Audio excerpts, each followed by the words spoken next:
Hello everybody, once again it's David out at Reptile Gardens with Ryan. We've already done a snake video that featured rattlesnakes, bull snakes, and garter snakes, but what people might not realize is that there are several other species of snakes that live here in the Black Hills, and Ryan has one of those. What do you have here? Yeah, so this is a harmless, this is called a pale milk snake. These are found here in South Dakota. They're actually found in a very large range throughout the entire United States. These are one that people walking around, quick glance, might try to confuse it with the coral snake. You hear that a lot of times. South Dakota, we don't have any native coral snakes, so you're not going to run into that guy. This guy is harmless. So this is one of the other species you can find running around here. Does having bright colors or really standout colors mean, hey, like, I'm venomous, or does that mean anything? That's another myth that people have out there, is that bright colored snakes people think are venomous ones. It's kind of a warning. They think that it's telling them to stay away. You'll find, like this guy, and other snakes, that bright colors don't necessarily mean venomous. You can find dark colored snakes that are venomous or non, and so it goes both ways. Okay. So it's not an indicator to tell if it's venomous or not. And nor does, like, I've also heard people say, like, if they have like a V-shaped head, that they're going to be venomous. So. Yeah, so we'll talk about that a little bit too. So another thing is we have triangular head shape. People a lot of times think it's going to be more of a venomous snake, where a rounded head shape's not. You're going to find, even when you're looking around through our collection upstairs, that you're going to find both snakes with both features. You'll find venomous ones that have a rounded head shape and non-venomous ones that have a triangular head shape. So there's really no way at telling if a snake is venomous by simply just looking at it? No, and some of the other features too. People talk about shape of the eye pupil. They'll hear vertical pupils. People think it's a venomous snake, or a more rounded pupil like humans. People think it's non-venomous. Another problem with that doesn't work for starters, and you're probably a little too close if you can tell the actual shape of their eye pupil. So the best way to let someone know if the snake is venomous or not is to become familiar with the snakes that are in your area. Yes, so that that's why we bring some more of ours out here. Like we said, South Dakota, we only have the venomous prairie rattlesnake is the only one people really have to worry about.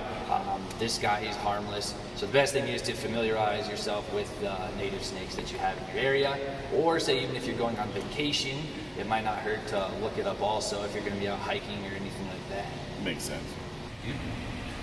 Okay, so this little guy right here, if I was to be out in the wild and saw this, I wouldn't even think twice. I would think that is a rattlesnake. I mean, his patterns look exactly like a rattlesnake. This is not a rattlesnake. No, so this little guy, this is called a western hognose snake. One way to tell them apart is if you kind of get a little bit closer look at his head, you can actually see his nose is a little bit upturned. So it's one way to tell them apart.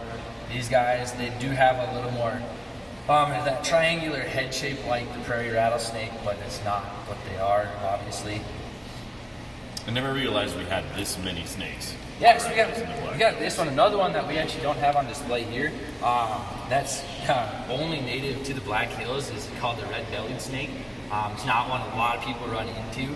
It's not to get confused with the Australian red-bellied black snake. The red-bellied snake that we have here in South Dakota is non-venomous again, but they do have a red stomach to them. They are native only to the Black Hills. That's crazy, only the Black Hills. Yeah. That's crazy, that's really crazy. Cool, do you have any more snakes for us? Yeah, we got one more. We kind of talked about them a little bit, but we'll bring them back out again. We want to show you guys the Eastern Yellow-bellied Racer, the difference between an adult and a juvenile. Cool. More snakes. Okay, what are we holding, Ryan? So we talked about them a little bit with the rattlesnake and the bull snake. We have two Eastern Yellow-bellied Racers here.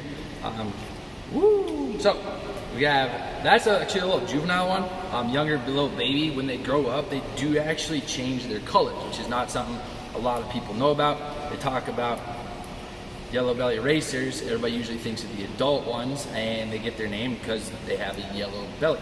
Another thing people call them around here in South Dakota is a blue racer.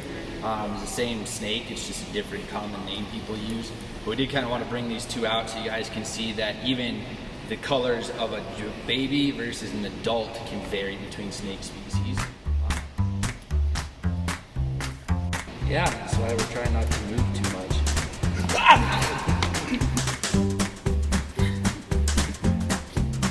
I don't know. It's a snake. It bites.